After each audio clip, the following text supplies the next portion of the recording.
Hello and welcome to the Monroe Method Clancast. I am your host, Jason Monroe, which you should probably know by this point.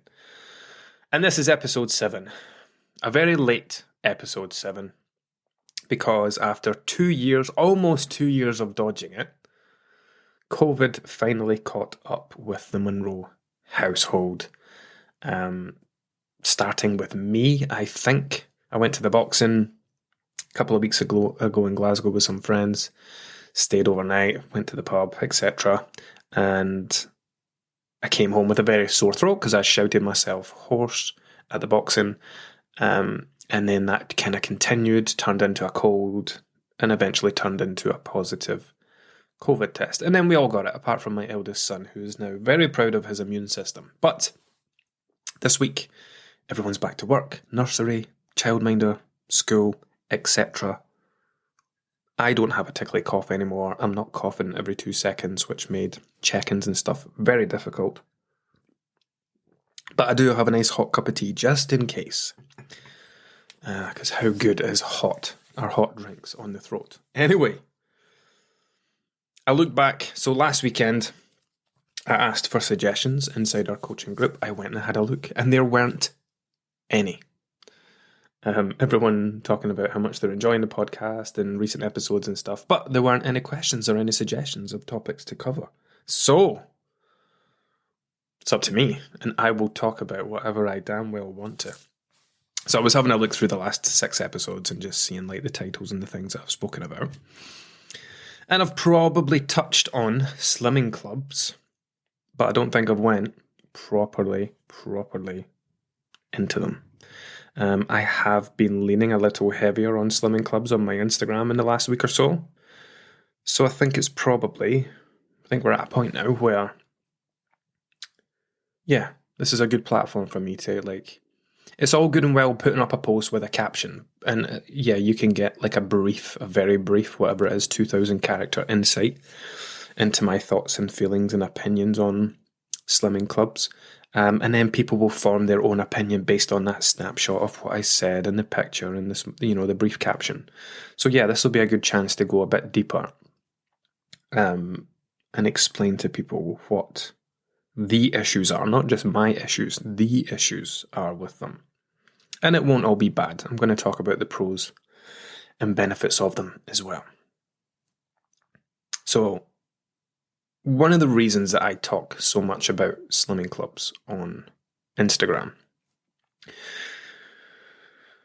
is to open people's eyes. I'm quite literally right now looking at my phone and all the recent graphics I've put up. And if anybody's seen that film Bird Box with Sandra Bullock, where they all have to wrap their eyes up and they can't look at these things that are in the air or they go crazy.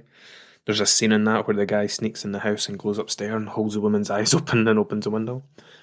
There's this meme that I've made of me, and it's basically me saying, me trying to show people Slimming World wants to enslave them for life. And that's kind of what my thing is on Instagram, because I know from years of experience with thousands of clients, I'm just slipping that in there again because I don't want people to think that I make this stuff up. This is me drawing from the majority of the people that I work with, because this is the niche that I've landed in, helping Weight Watchers, Slimming World, fad dieters, yo-yo dieters, crash dieters heal their kind of broken relationships with food and rediscover what it means to eat again, what it means to live a life that doesn't revolve around chasing numbers up and down on scales.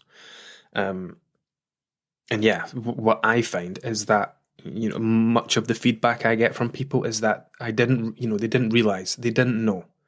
It wasn't until I read this post or I started following you or I started listening to your podcast or whatever the case may be that I realized just how messed up my relationship with food had become from following these plans. I have worked with thousands of people who are heavier now than they were when they first started going to these slimming clubs.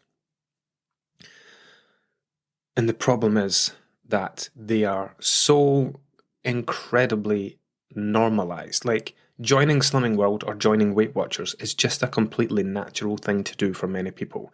Joining them multiple times over and over again, people don't see an issue with that. They just think that's what you do. Oh, you go away, you go back to normal, and you put all the weight back on again. And then once you get to a point where you've had enough and you want to do something about it, you go sign back up again and do it all over again. And people believe that this is just how it's supposed to be, because you are in an environment where you're surrounded by groups of people that are all doing the exact same thing. And it feels it's like a different world. It's why it's called Slimming World. It is an entirely different world.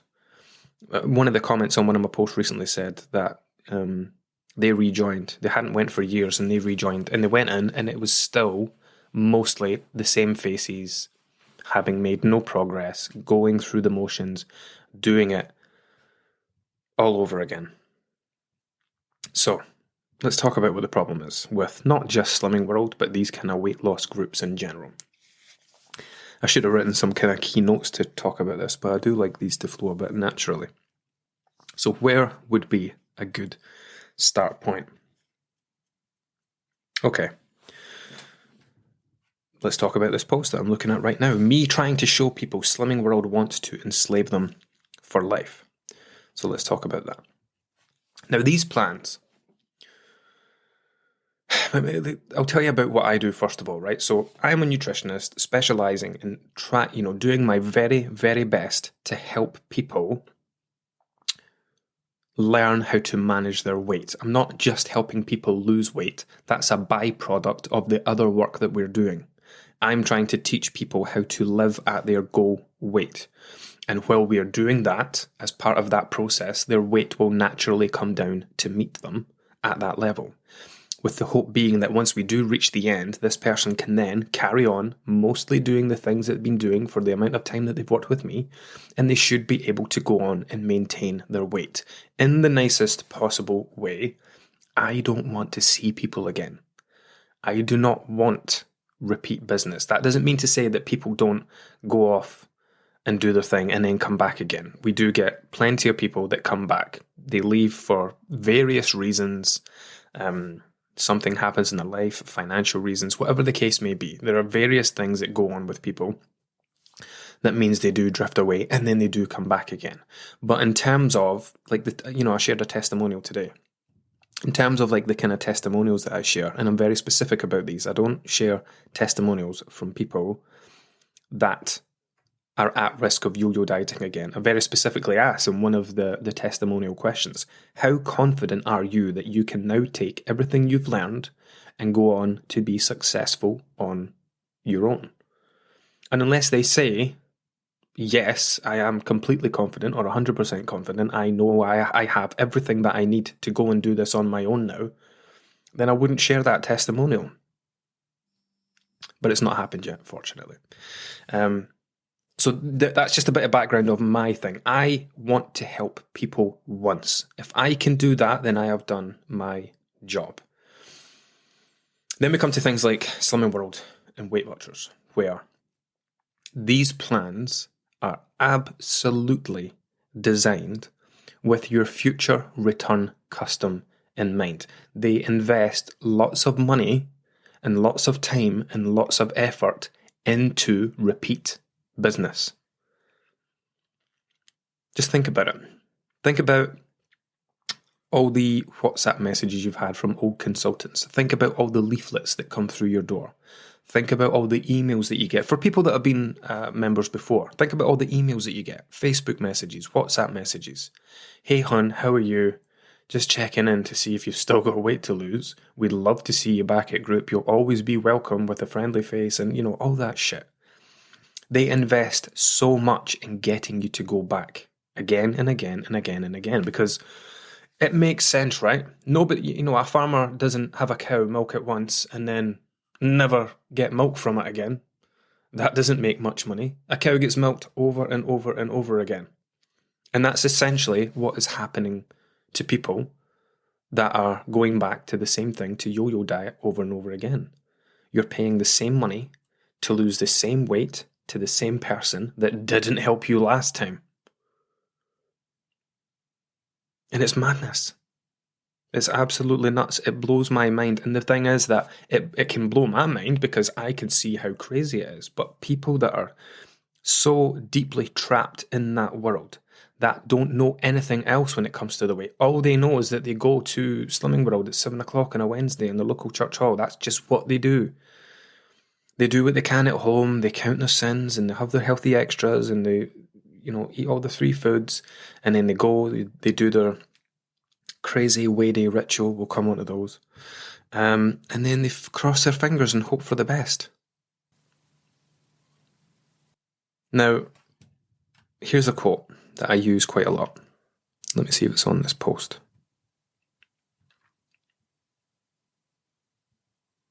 Or maybe I didn't. I've put it on one of these. Maybe it's this one. So this quote is from a guy called Richard. Was it Richard Samba? I'm going to have to Google it. Richard Samba. Weight Watchers.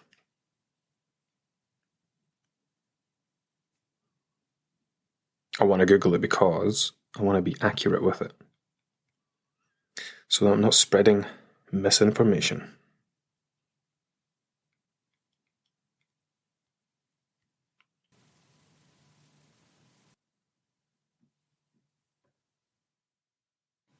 So he said, and now this is Richard Samba, former finance director of Weight Watchers, okay?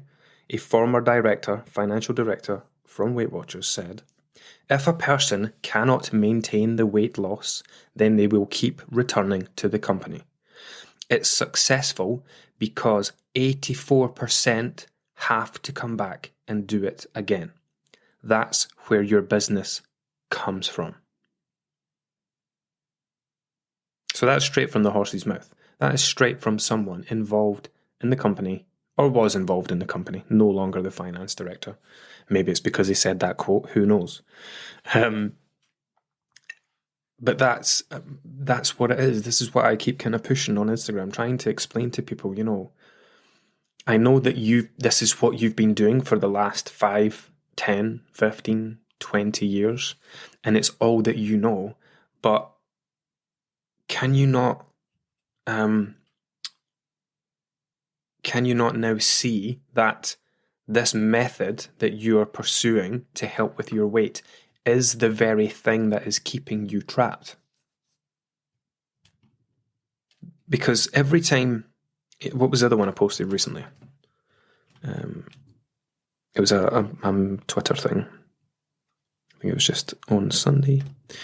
I don't know who needs to hear this, but if the diet truly worked for you last time, why do you have to keep going back again and again and again and again? So how many times have you said this? I know it works for me. I know Slimming World works for me if I'm motivated enough, if I am dedicated enough, if I am strict enough. I know it works for me. And I would counter that with what I've just said there. If it works for you, then why are you going back? Why do you keep going back again and again and again? If your goal is specifically to lose weight temporarily and put it back on again, then yes, Slimming World is working for you because that is what it is designed to do. And they do that through the education, but it's more like the lack of education. So they have this complex, I'm not going to go into the details of the plan. I still have my mum's old Slimming World book around here somewhere because I like to fact check and make sure that I'm posting things that are accurate. But we won't go into the kind of exact details of what's what. Most people listening to this will know, especially if you came here because of the title of the podcast episode. But yeah, it's the lack of education. So they create this complex plan. In fact, this is how all diets are started, right? Here's what happens when someone decides, I did this thing once where I think I did a live chat on it inside our coaching group and said, here is how I would create a fad diet if I was going to use it. And they try to tell you that these are all done with nutritionists and dietitians and, there's all these professionals behind the scenes. making sure these plans are okay. So the only way to lose fat is to create a calorie deficit. So let's imagine standing in front of a whiteboard and you write up the words calorie deficit and you draw a big bubble around it. And then you say, okay, now what other things do we need to have as a bare minimum for people to lose weight healthily? And someone shouts out, a protein goal. Let's make sure they're not getting any less than the RDA, which is 0.8 grams per kilogram of body weight. Let's make sure they're not getting any less than the minimum RDA. And they go, okay, protein, no less than 0.8 grams per kilogram. What else? Nutrients, micronutrients. We need to make sure that they're getting nutrients from fruit and fiber. Okay. From fruit and vegetables. Basically, your fiber intake. Okay, let's make sure that it's going to promote people getting their 5 a day. Now, how can we word all of this in a way that means that these people need to come to us? So like me, for example, calorie deficit, calories, macros. There's millions of, maybe not millions, hundreds of thousands of people in the world doing that because it's a universal language. Everyone, everywhere, in every country, I imagine, knows what calories are, knows what macronutrients are. These are general, scientific, widely accepted scientific terms. It's the reason that, I can work with people all over the world. People in Australia, in the Middle East, in America, some European countries. Where else have we got people? Anyway, all over the world. Canada is another one. Did I say America? So yeah, it's a universal language, but that doesn't sell. So, for example, when people come to me, they're coming to me because they want to work with me specifically, not my brand, not the name. Slimming World is a well-known name, and you're working with just whoever the consultant is at your local group. So in the way that works is you if you want to do that plan, then you just have to go find one of these meetings. Whereas the way I do things, because it's so universal and anybody can do it anywhere, people that work with me, they have to buy into me. They're not, you don't buy into your consultant and work with a specific consultant because you love what they're doing. You're buying into Slimming World because you saw something in the paper or a magazine or online or whatever. Anyway, so yeah, they stand at this whiteboard, they create this diet, and they say, okay, what can we do now to make this specific to us so that people can only come to us and get it from us? And this is where the nonsense terms start to come in. Let's create a language that people can only use when they are in our world, our slimming world. So let's talk about healthy extras. Let's make sure people are getting these micronutrients that I talked about. Let's make sure people are staying healthy and getting the essential vitamins and minerals they need. Let's put these healthy extras in here, and let's say that they're only allowed to have this much of this and this much of this. Healthy extra A, Hex B. If they want to have any more than that, then they have to start using their sins, and then they'll talk about sins. So, and then they'll have these lists, right? What are healthy foods and what are unhealthy foods? What are good foods and bad foods? All that bad stuff. I'm not supporting that language. I'm sure I have spoke about that in another episode. I don't use good and bad language, but they would, because that's what sins are, right? All of that stuff adds sin values to it. And then all of this stuff, let's call this free food. So let's give them permission to eat as much free food as they want, but let's restrict them on the other stuff, and let's limit them on how much of these healthy extras they can have. And it's just completely fucked up, for want of a better word. They push... Oh, do you know what? I've got a leaflet sitting here on my desk, but I would make a racket if I tried to get it out. I ranted about it on an Instagram Live one day, and it was all about freedom. Taste the freedom. Freedom from the pitfalls that have kept you trapped, and freedom from the things that have kept you in this cycle and all this shit. And it's like, no, you're not.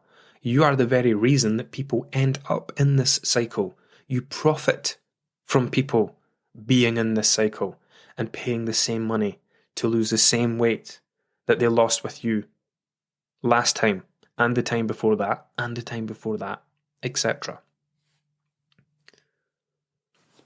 So, the way that they don't educate you is by not educating you on anything valuable. Yes, you might know how many sins are in X food, and yes, you can probably rhyme off the top of your head, what healthy extra A you can have and what healthy extra B you can have. But when it comes to living in the real world, where is that applicable? Go to France, ask someone how many sins is in something. They'll look at you like you're a crazy person. This language is limited to this world, limited to this company, so that you have to pay the money to this company to be a part of this plan. Now, if you are someone that has been going to Slimming World for 5, 10, 15, 20 years, you are at a point now where everything that you eat, everything that you look at, everything that you think about, you are analysing what it is. Is that free? Is that a sin? Is it this? Is it that? You've lost your ability to look at food for what it is. Everything's just sins and healthy extras and free and all the rest of it. So the way that they enslave you is by not educating you on anything useful. Nothing that you can use in the real world. Nothing that you can take anywhere else with you. And that creates a lot of anxiety for people, especially when it comes to like going on holiday and stuff. I mean, how many times do you see people say, I'm just going to go on holiday. I'm going to go on holiday. I'm going to forget all about dieting. I'm just going to enjoy myself. I'm doing inverted commas here. Enjoy myself. Now, everyone has their own version of what enjoy themselves means. For the most part, I find that people tend to mean overeating, over drinking, and then getting back on plan. Hashtag on plan when they come back.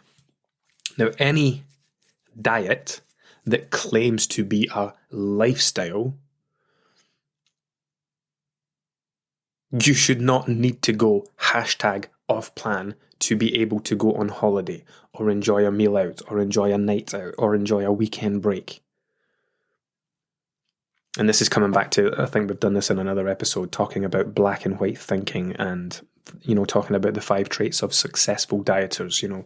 They get away from that thinking. They realize that life is just one long track. Life is just one long plan. It's not something you get on and off. Sometimes you'll have holidays and breaks. Sometimes you won't. But we don't need to split it into these polar opposites. So, yeah, through lack of education, they enslave you for life. And then comes the next part. And this is where they start to get very clever. So you go to your weigh-in and you lose weight. You've lost a pound this week. Well done you. Round of applause. Didn't Karen do well? And they'll kind of emphasize the fact that, you've done great, you were totally on plan, and look at the results. And then next week you go back and it's a pound on. And then it all becomes very patronizing, and it's the blame game. And it's, okay, don't worry about it. It's not the end of the world. Everybody slips up sometimes. But don't worry, we're going to help you get back on track. Let me just take a look through all of your stuff. Oh, I can see that you did this here and you did that there. And then this is where all the bullshit starts. Okay, you're not drinking enough. You're drinking too much. You're not doing enough body magic. Or you're exercising too much. You're not using enough sins. You're using too many sins. Oh, you're not eating enough. That's my favorite. You're not eating enough to lose weight. Fuck me. Because that's everybody's problem with weight loss, isn't it? It's not. It's that we're not eating enough. There are a few people in the Western world that aren't eating enough. And this is the next part of the bullshit. The stuff that,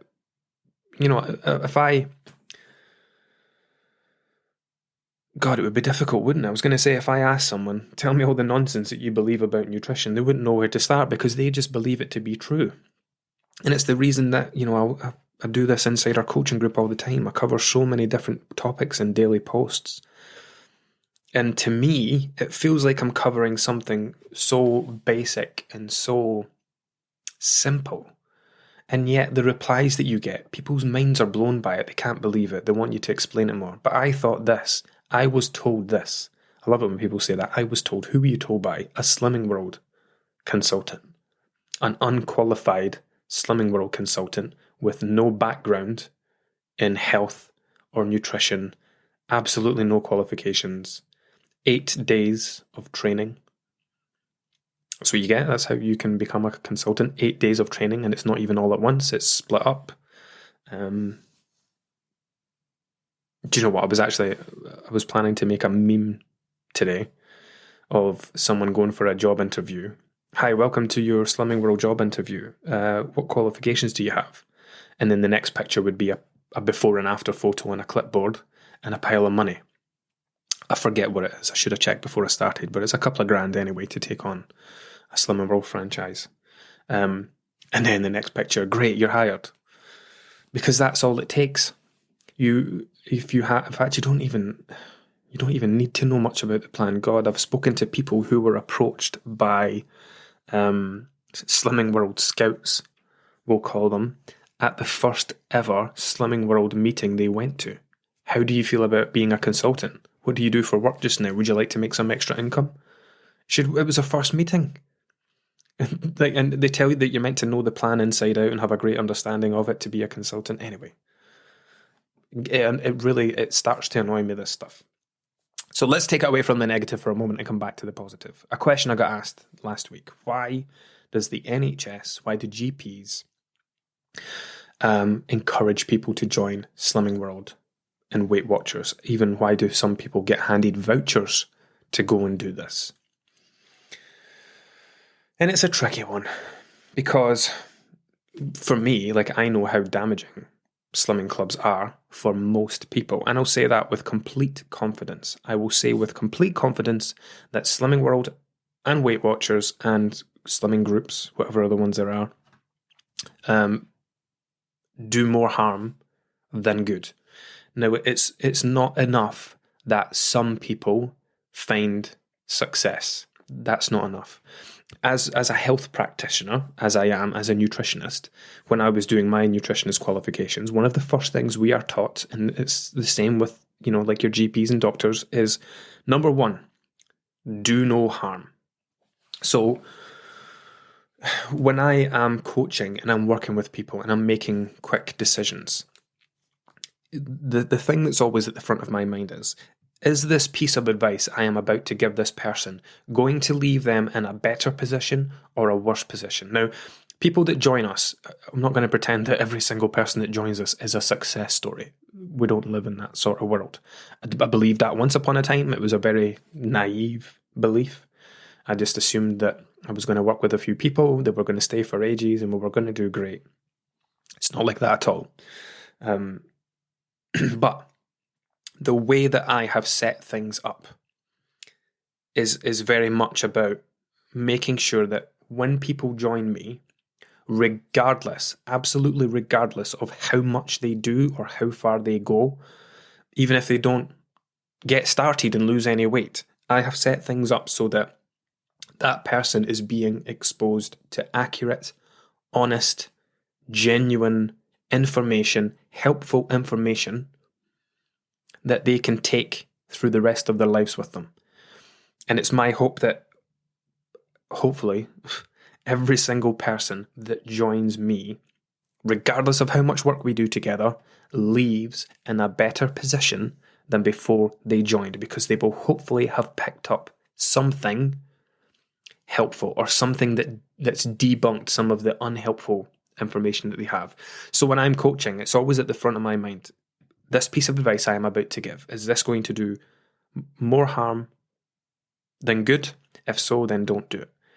If someone says to me, I'd like to drop my protein goal because I feel like I'm eating nothing but protein and I feel like I'm missing out on other stuff. Now, some coaches, especially personal trainers, would say, no, absolutely not. You need to be having this much protein. Whereas I would weigh up everything that someone's saying and saying, do you know what? Yes, this amount of protein would be good for you on paper, but if it's making you feel restricted and you feel like you're missing out on other things, and then that's potentially going to lead to you being unhappy or miserable or even performing binge type behaviors etc., we would say, yes, let's reduce your protein goal. It's not ideal on paper because of what we know and understand about protein. However, look at all this other stuff that this one thing could help avoid. And that's what I mean about kind of more harm than good decisions.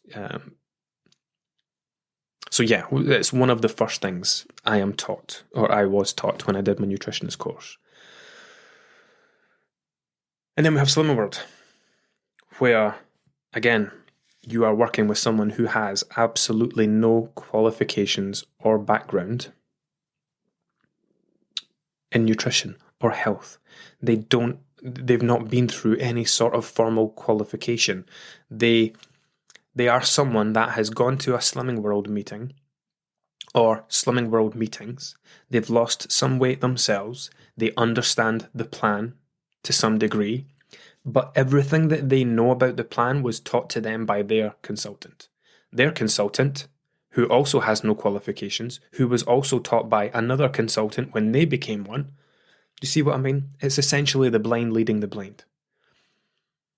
So if I was just a Slimming World member and I'm going to these meetings and I watch this consultant and they say, you're not eating enough, you're eating too many sins, you're not drinking enough, you're exercising too much, you need to stop going to the gym, it's slowing down your losses. That's what that person is learning. That's the sum of their education. And then they become a consultant and they start to pass that shit on to people too. And it's completely messed up. But yeah, I think I kind of wandered off the point where, I wanted to come back to that. When it comes to stepping on the scales. So yeah, I'd said that, when people lose weight, it's great. Look, all the things you're doing right. Here's a great example, everyone. Here's Slimmer of the Week. She's 100% on plan and look at her results. And then you have the person that's getting handed the wooden spoon. I don't think they actually do that. In fact, I've seen a Slimmer of the Weeks getting handed a wooden spoon. People send me some crazy pictures. Anyway, when someone has a gain or a maintain, it's like, you can... I've never been to a Slimming World meeting. I'm not going to pretend that I have. However, I have spoken to thousands of ex-Slimming World members. I have spoken to... I've worked with probably not quite 100 current and ex-Slimming World consultants. So everything that I am telling you, I have learned from the horse. I've even worked with people who work in head office at Slimming World. It was their job. They used to send me menus of, like the balls that they do, where they do like Mr. Sleek and Slimmer of the Year and all those awards and things. Anyway, so yeah, I'm well versed on what goes on behind the scenes. I know how money orientated it is. I know it's all about bums and seats. But the purpose of this, the purpose of this is just to try and help open people's eyes up a bit, using what I know from all the people I've worked with.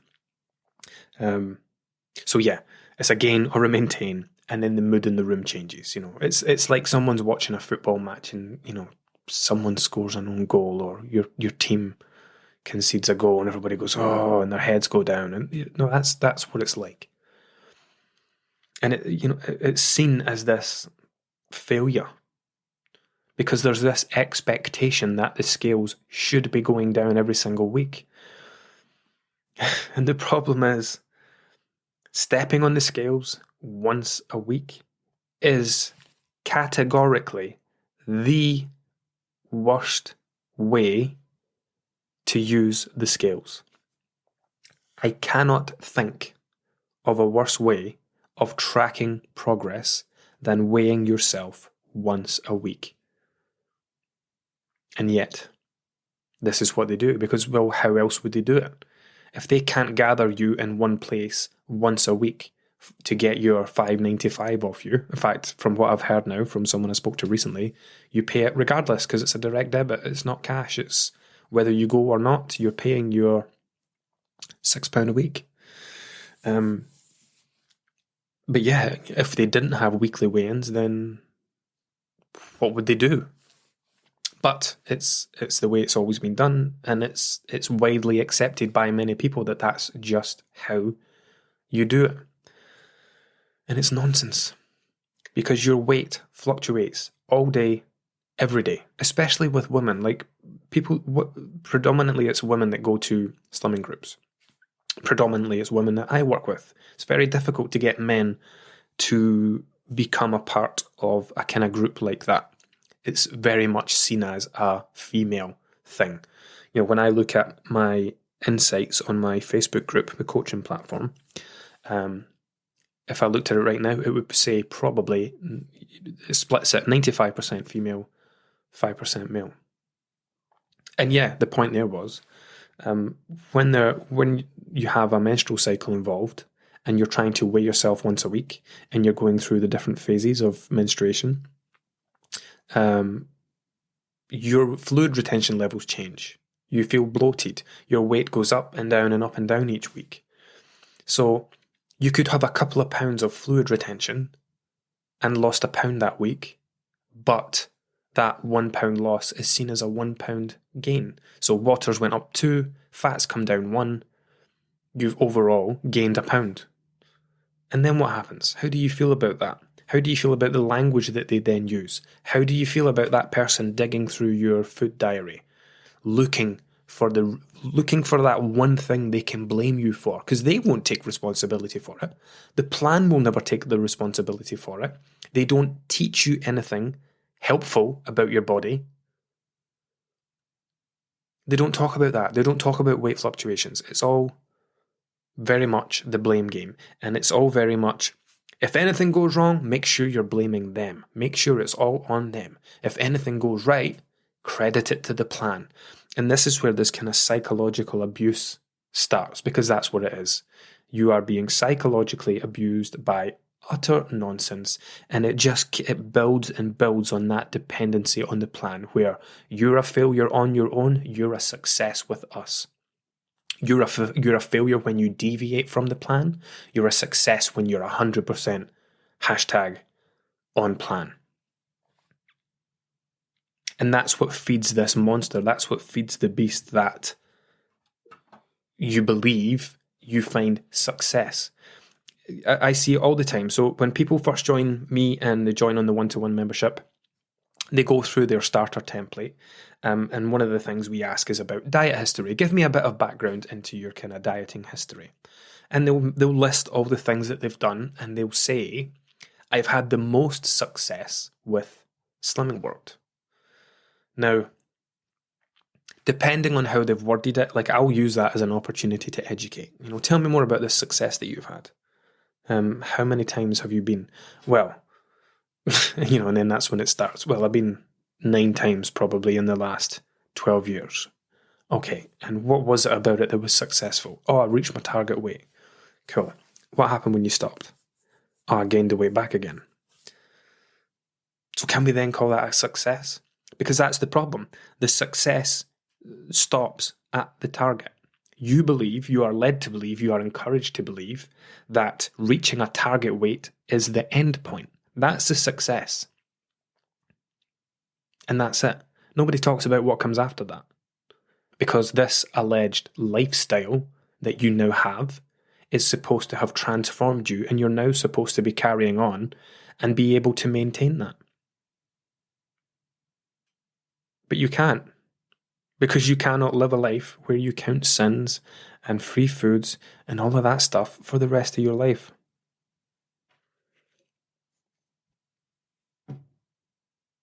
It really, really gets to me.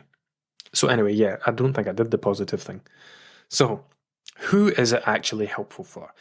After me saying all this, it doesn't take away from the fact that some people, that's how I got distracted, because I said the majority of people were unsuccessful.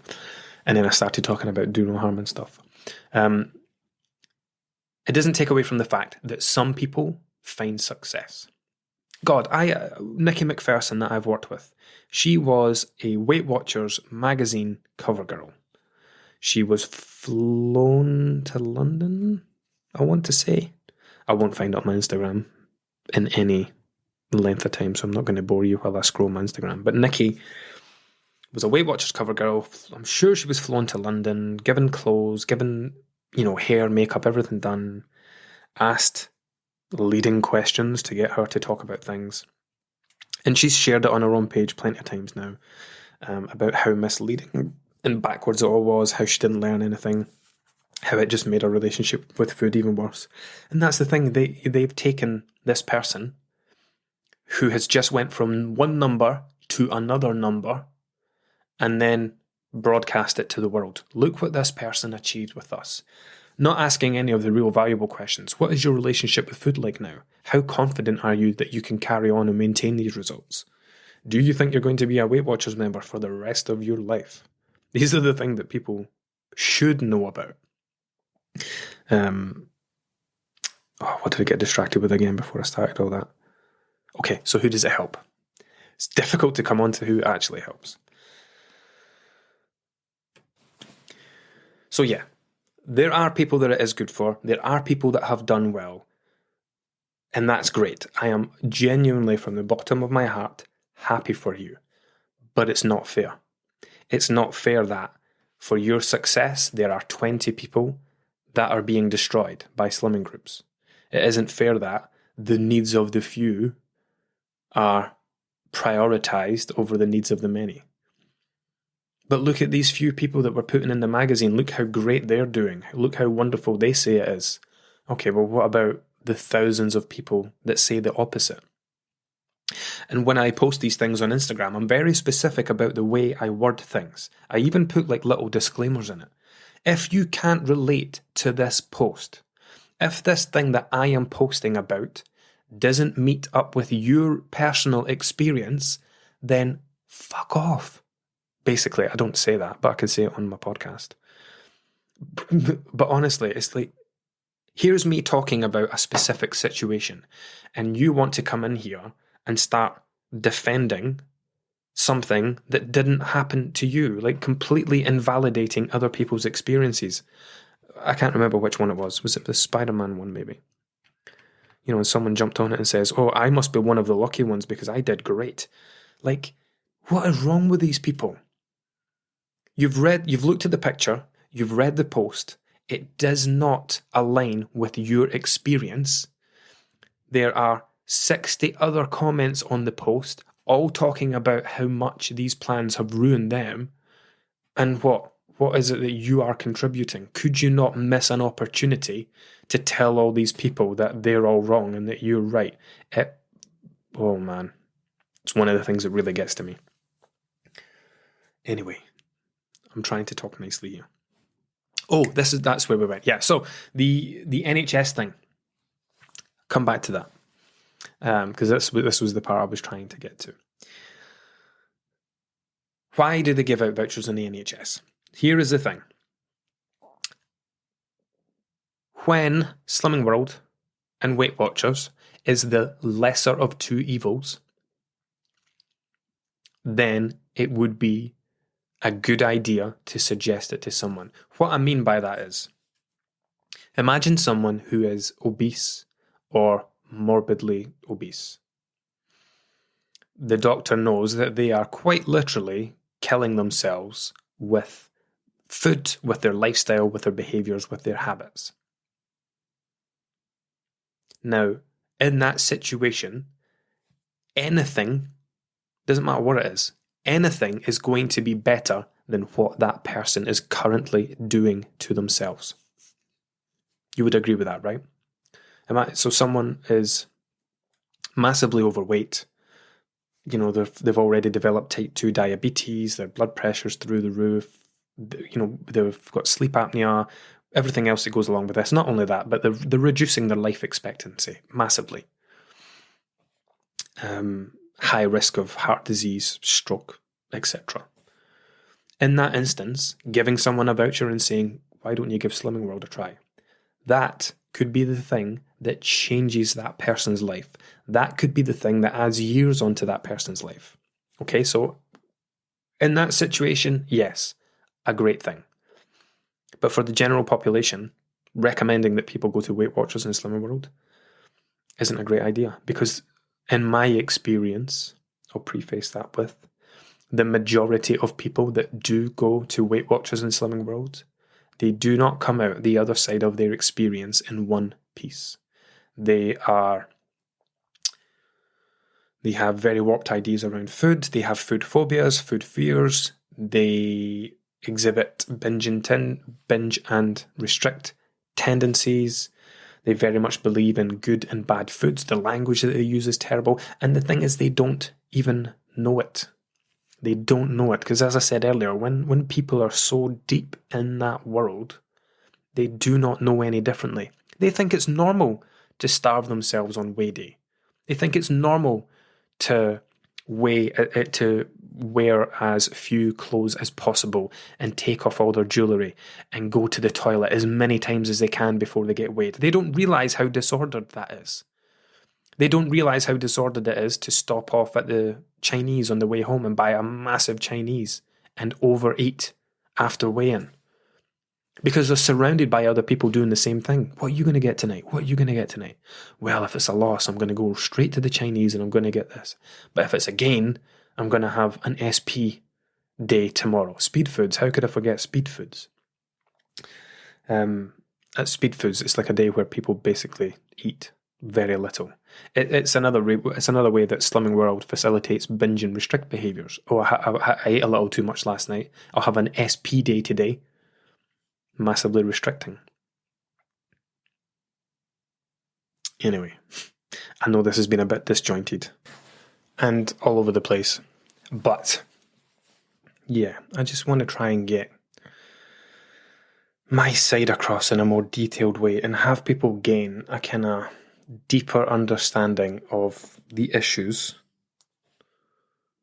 with these slimming groups and the damage that they are doing to most people. Like, I would hope that the key takeaway from this is that these plans are absolutely designed with your future return custom in mind.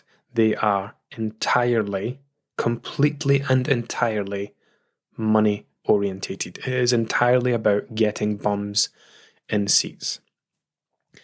And getting people to sign up to countdowns and making sure that money keeps rolling in, because these people employed by Slimming World, yes, they have little training, 8 days, no qualifications, but they have invested in a franchise, and this is their income. This is their extra income. I worked with a lady who lived in London as a Slimming World consultant, and she was making mega bucks, she told me. However, she reached a point where she walked away from it all because she got to the point where she got absolutely fed up trying to tell these people, trying to give them the excuses. You're not doing this, you're not doing that. You need to stop going to the gym because it's slowing down your results. She got to the point where she couldn't feed them this bullshit anymore. And she packed it in and she walked away from all that money. And, that makes her a wonderful person. Doesn't make the other ones terrible people, because the thing is, many of them, they just don't see it. They don't see the damage that they are doing. They don't understand the damage they're doing. People that comment on my posts and say, but if it's helping people, what's the problem? It's not helping people. There are very few people that it's actually helping. There was a post, one more thing about a post I did on Instagram. It was that kind of side-eye monkey one. If you know what that one is. And at the top, so the monkey's looking kind of side-eye and then looking straight on again. It says, when your Slimming World friend is telling you how great their relationship with food is now, as they look at the menu, asking themselves, what am I allowed to eat? I mean, hopefully that makes sense if you've followed me for any length of time and understand that we have permission to eat whatever we damn well please. You have unconditional permission to eat whatever you want, whenever you want. It's when you start to impose these food rules that you start to lose control around food. If I say to someone, you have unconditional permission to eat whatever you want, whenever you want, they would just, many people would laugh and say, oh no, I'd end up the size of a house if I did that. But it's because they don't get it. That's not enough just to give to people, oh, you can eat whatever you want, whenever you want. That's not enough. There has to be kind of support and guidance that goes along to help people reach that point. You have to have a good relationship with food to be able to do that. And you will never have a good relationship with food. Most people won't, following Slimming World. Do you know what? I actually want to find this leaflet now because I want to talk you through it. I've just been thinking about it. Got it. Okay, final point before I wrap this up. So I got this leaflet through the door. Now, I spoke about this on my Instagram, on my Monroe Method page that I've not done videos on for ages. So it's this little fold-out leaflet, put through your door, stamped on the back, join a warm and friendly group here, Denny or Bonnybridge. So on the front, here is a picture of two people. Man's giving the lady a kiss. Slimming World, taste the freedom. And on the inside, it says, taste the freedom to enjoy the food you love and still lose weight without counting a single calorie. At Slimming World, the counting's done for you. The freedom to make your own choices, to eat in, eat out, and to take control. The freedom to get more active in a way that suits you and your lifestyle. And best of all, freedom, now this is the important part I want you to listen to and remember. Freedom from the habits and pitfalls that used to hold you back. We'll help you to understand yourself as a slimmer, giving you the know-how and power to develop healthy new habits for life. You'll learn to identify your own danger zones, whatever a fucking danger zone is, that's terrible language, and to make foolproof plans to overcome them. And what if you don't? You're a fool then. All this in a community of new friends sharing the same goal. Blah, blah, blah. And then it goes on to get a quote from the people that were on the cover. Okay, so this is Lisa and Graham. Okay, I'll read this out and I'll tell you what's wrong with it. Slimming World has taught us so much about food. What's healthy and what's not. And so much about the psychology of it all. Now, I'll explain to you why this is terrible. So, when you view food in this light, when you live in this world of polarized thinking, black and white thinking we call it, or dichotomous thinking, the world's split into two parts, right? Good, bad, healthy, unhealthy. There's no middle ground. There's no place for the middle ground. This mindset, on plan, off track, on track, similar things. This mindset is the very thing that keeps people stuck forever. They're either dieting or they're not. They're either gaining weight or they're losing weight. They're either on the wagon or off the wagon, etc. Then, they'll eat I'm not going to have that. Not giving themselves permission to eat. I'm not going to have any chocolate today. And then they have a bit of chocolate. Oh, I've already been bad. I might as well keep going. I've already been naughty. And then they keep eating foods like that. So think about what I just read there. I just said, and best of all, freedom from the habits and pitfalls that used to hold you back. I would say that one of the number one reasons that people get stuck in this cycle with weight loss is this black and white thinking, either doing or not doing. I'm either dieting or I'm gaining. I'm either eating like diet mode or I'm in eating normally. And yet, here is this quote which completely ruins what they've said about this freedom thing. Slimming World has taught us so much about food. What's healthy and what's not. Literally telling you they've been taught about healthy foods and unhealthy foods. Good and bad foods. So this plan, according to this thing, they are going to free you from the habits and pitfalls that have kept you stuck and held you back. And yet, here is Lisa and Graham, who are still stuck, and they don't even realize it. And yes, they might go on and maintain their weight, or they might stay at Slimming World for the rest of their lives. Who knows? But it's a great example of how people do not realize what's being done to them. Of how people think that they've had a fantastic experience and have lost this weight and look how great everything is. However, I still believe that healthy and unhealthy foods are a thing. They're not, by the way. I've probably said this on the podcast before. Lettuce is a healthy food, allegedly. If you ate nothing but lettuce, you would die. There are no healthy and unhealthy foods. There are certainly healthy and unhealthy combinations of foods. Diets as a whole, a diet comprised entirely of fish and chips and kebab shops wouldn't be great. But that doesn't make fish and chips or a kebab an unhealthy or bad food on its own. Anyway, I'm almost at the hour mark. And if you are still listening to this, because I know it's been a bit, I don't want to say ranty, because I'm not trying to rant. I'm just trying to enlighten.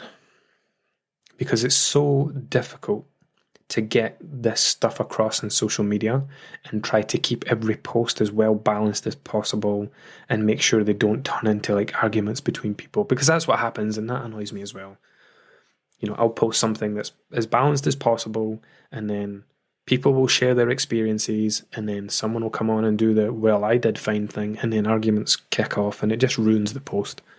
So yeah, hopefully I've covered everything in this.